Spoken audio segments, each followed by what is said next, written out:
جو سب سے بڑی دولت ہے ایمان کی، غیرت کی، حمیت کی، وہ دولت ہم سے ختم ہو چکی ہے، اس سے ہمارے دل خالی ہو چکے ہیں۔ تو آج نتیجہ ہم اپنے آنکھوں سے دیکھ رہے ہیں کہ ایک بہت بڑی مسلمانوں کی تعداد ان کے قوانین کو من وعن تسلیم کرتی چلی جا رہی ہے، اپنے دین سے زیادہ ان کو دوسروں کے قانون پر یقین ہوتا چلا جا رہا ہے۔ آج اس کے علاج کی ضرورت ہے۔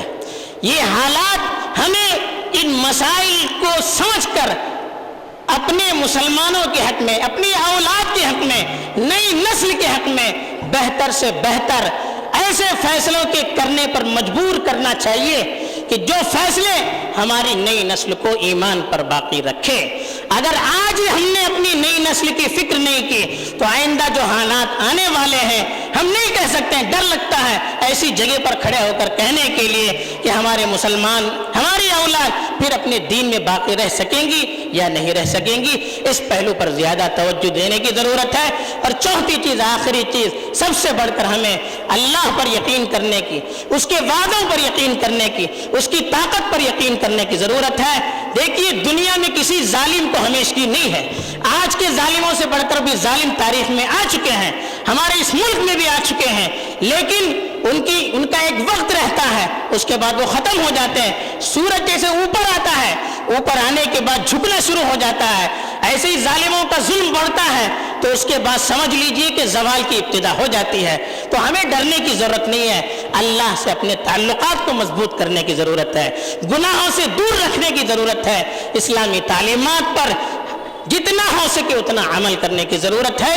یہی ہمارا زاد راہ ہے اور یہی ہماری طاقت ہے، اسی کے لیے جینا چاہیے، اسی کے لیے مرنا چاہیے۔ اللہ تعالیٰ ہم سب کو توفیق دے، آمین۔ وآخر دعوانا الحمدللہ رب العالمین۔